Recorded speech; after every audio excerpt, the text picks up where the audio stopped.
Everybody, I'm Jenna, grateful recovering addict and alcoholic from California. I live in the mountains in the Tahoe region, so my internet is pretty crappy. So if I start glitching, feel free to turn off my camera. I had 13 months yesterday, which was really exciting. Thank you. And it's been a journey for sure. So what it was like for me, I was raised by alcoholics, and not alcoholics in the sense of like they were drinking every day, but I was raised by partiers who are now both in the program. And I think they have about 5 years each now. So it took my family and myself a long time to realize that we were even alcoholics. And so I had a pretty typical upbringing. I was raised in Santa Rosa, California. Two parents who really broke cycles of poverty, and my dad broke a cycle of poverty and abuse. Both of them were raised, I always joke, I'm Irish and Mexican, so almost by nature, drinking is in my blood. And so growing up, pretty typical. I have an older sister, played sports, really competitive softball player, cheerleading. My dad was always like a community leader. And so he was always leading the pack in a sense. And so for me, and my mom was just the opposite. She was in the background, kind of hiding out. So I had really two diverse ends of the spectrum in terms of parents. And I've seen how over my life, I fall either way. I'm either, trying to get ahead of the pack or I'm not showing up. And so I think I was born with this disease. They thought it was OCD, generalized anxiety, a lot of things, but I think it was just, all of my life, just, on the isms. And so kind of always a very nervous child. Didn't go to preschool. By the time I went to kindergarten, it was like really hard for me to go, just always anxious, tummy aches, going home with tummy aches, all of that stuff. Really unsettled, I would say. Definitely a perfectionist as well. And so for me, when things, I was always just like, kind of freaked out, very neurotic kid. So growing up, yeah, things were pretty normal. I had some like perceived things, in like my preteen years, which I think set the ball rolling for, my alcoholism and my addiction. I played really competitive sports. My dad started a whole traveling softball league in Santa Rosa. And so it was always just like pushed to the max and like really high expectations. From my parents, but more so from myself. And so if I wasn't doing things perfectly, I thought I was failing. And so I often like played up a level in sports. And my dad always tried to coach us both, but eventually he quit coaching my team. And so from a young age, I kind of felt that was, I internalized that as not being good enough. And I'd say that's still one of my biggest defects is like my self-criticism and like, not feeling worthy. Also during that time, my mom was always on diets and all of that stuff. So the food issues come in for me as well. In middle school, my mom put herself and my sister and I on Weight Watchers, just trying to get us to be healthy. But for me, that translated into an eating disorder. And so that all started at the same time I started drinking. So I really think it was all linked. And I definitely am here for singleness of purpose around alcohol. But for me, a lot more was involved. And it was all really connected though. So started drinking at 15. My first drink was in Tijuana with my parents. And to me, it all seemed really normal. It was always parties and hanging out with friends and good times and stuff. And so for me, just like seeing my parents get super drunk, like they could always handle it, but it was always over the top. So yeah, 15, first drink in Mexico, first time I ever felt drunk. And it was awesome because I was there, it was on spring break, I was with my friend, my sister. By the time my sister turned 18, my parents were like game on, when I was like 15, 16. So I was partying as well. And so the rule in our household was you can start going to parties and basically start drinking when you were 16, junior year of high school. And so because my sister was older and a lot of my friends were older, like I had started before that point. So by the time it was like allowed in my household, I was just like, I hit the ground running, parties, drinking. I was pretty good in high school, just drinking, didn't really experiment with much else. But like constantly just seeking that relaxed feeling. And I think just because of my nature, like having anxiety, when I could get to that calm, it felt really good, letting loose the insecurities, all of that. And so at around that time, 16, 17, developing that ego, my ego, was protecting me in a sense, but I mean,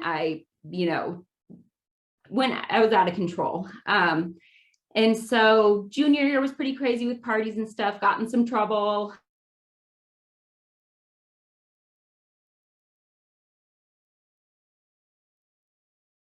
Curfew. So lost my license for a month, end of the world, that sort of thing. And so started getting in a little bit of trouble, but nothing too serious.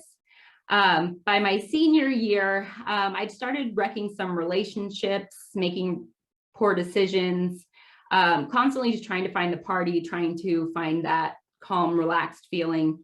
And, just trying to fit in, I think, trying to overcome those insecurities. And so, yeah, a lot of different things. At that time, my senior year, I tried to commit suicide that year. And it was really just, I was so overwhelmed. I didn't get into the college I wanted to. And, I think everything just piled up. And then one night I just didn't want to be in pain anymore. Took a bunch of pills. And like even the doctor was like surprised that like I had survived because I took like a Costco sized bottle of ibuprofen, but I did. And that was the first time like I knew that my higher power, even though I didn't really recognize it until later, that my higher power like super had my back. Like there was a reason that I survived that. And so I ended up institutionalized after that. And I didn't see it for what it was then. I, at that time was battling with an eating disorder, was, drinking whenever I could get the chance. And I really saw it as just cutting into all I had planned as a senior. But got through it. My parents just didn't know how to handle me, I think. I had a lot of issues and they did their best, but it was a challenge. And so that year I started San Francisco State as well. So went to college and I mean, once I got to college, moved out, it was game on. There's a liquor store by San Francisco State where if you flash your school ID, then they would sell you alcohol. So it was easy to get alcohol, fake ID by 18.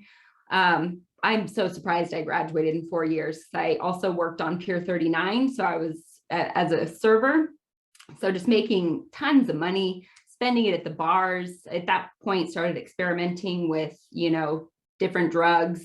Got hooked on Adderall as well, which will come back into the story later. And it was just a mess. And so I don't know how I did it, but somehow, and I think with just like a lot of support from family, able to get my shit done, but also like digging myself in a pretty deep hole, especially with drinking. Blacking out, running wild in San Francisco as basically still a kid. And so making bad decisions, putting myself in a lot of danger. I, thank my higher powers every day for getting through that, without jail time, without, physical harm and stuff like that.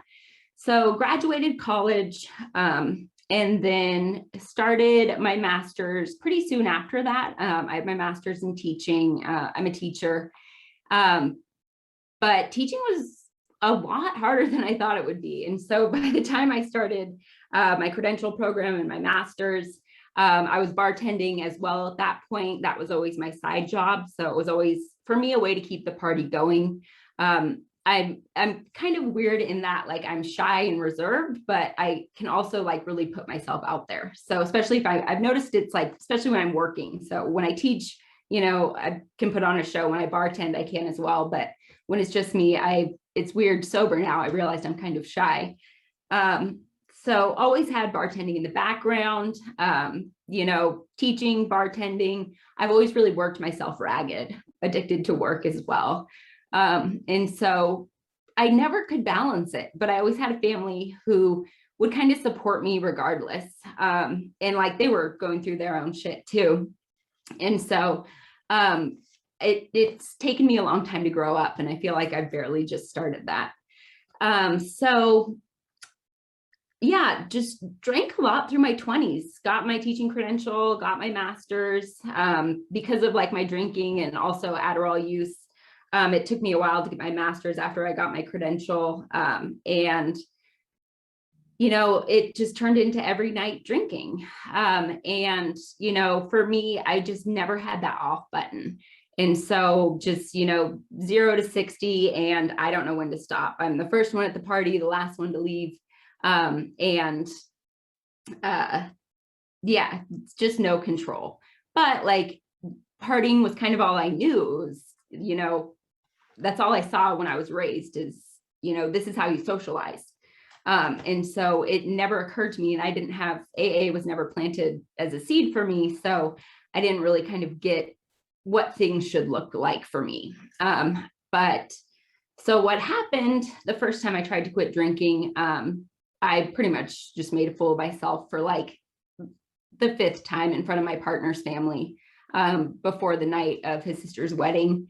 And my partner's dad is a recovered alcoholic as well. And so I woke up that next morning, like, you know, just that Vietnam style flashback of all the stuff that had gone wrong. And I just knew, like, I don't know if it was my higher power or whatnot, but like the switch was flipped for me, and that it was like, I can't drink anymore. Like this is going to ruin my life. So I was able to quit drinking then when I was 28. But that's when I was still heavily using Adderall. And I almost took to it like that. I just replaced drinking with using that. And so, but I thought as, look, I'm not drinking, you know? And so I thought I was accomplishing something, but you know, it's an amphetamine. I, you know, might as well have been on meth. Like it drove me into psychosis and paranoia and all of that. So last year I got super paranoid, you know, just thought everybody was out to get me. And it was really weird because I was really present because I wasn't drinking, I was just using. And it got really scary. So I called my family in for help and, you know, got institutionalized again. And then my family set up rehab after that. And I'm just like so grateful because, I mean, it was super traumatic because felt like I was a caged animal. But that's what it took at that point. Like I needed to be removed from society so that I could heal enough to see like what was actually going on with me. And so super grateful for that. And so, yeah, that was about 13 months ago that process started. And that was when I discovered AA. And my parents had been in AA, so the seed had been planted. My mom almost died from the disease about 5 years ago. And seeing her in the hospital, she broke both her arms 2 different times, and then she got sepsis in the hospital. And seeing her, and she was like totally delusional and out of it. And I just saw my future. And it was really hard to look at, you know, dying an alcoholic death. That was the first I'd ever like seen it. And so it flipped a switch for me. And the seed of AA was planted. And I remember my first AA meeting when my mom was in rehab. Like I wanted to stand up and say I was an alcoholic, but just didn't have the courage at the time.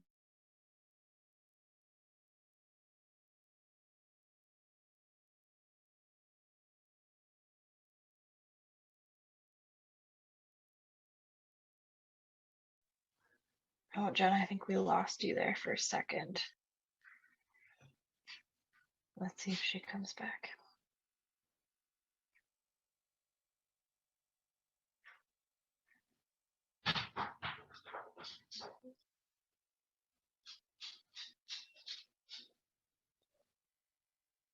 Oh no.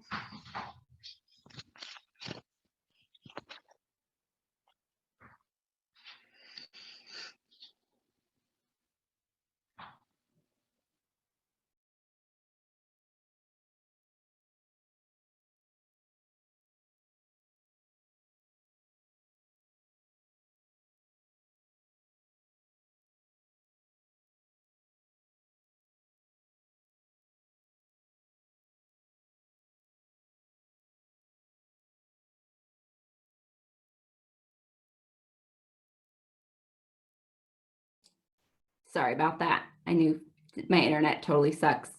But okay, so what it's like now, I've definitely been a tortoise in AA so far. I'm about to start step 8.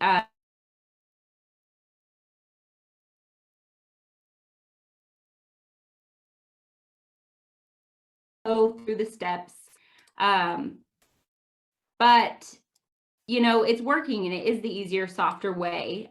Step 5 really helped me kind of accept some of the stuff with my parents, you know, and like I was just being very, very hard on them, I think, and really just holding on to things so much more than I should have, especially in terms of my parents, and even just letting that go and has been a huge relief for me. So I'm really excited to keep going with the steps. I'm about to start step 8. And I'm just ready to get it off my chest. I have, you know, there's quite a few people I need to apologize to. But like today, that's okay. I've already done all of these things. So apologizing for them, it'll bring up some stuff, but you know, I'm ready to do it. And yeah, just grateful to be able to see things clearly. I still have a lot of work to do in terms of just confidence and, you know, growth and growing up. But I, you know, with AA, I can do that. And with my higher powers, I can do that. And today I trust the bigger picture. For my whole life, I was so focused on the smaller details that, you know, I didn't even see a bigger picture. And so, you know, today I trust God's plan for me. I'm here for a reason. And I believe that the universe works in mysterious ways. I'm so grateful to be here tonight.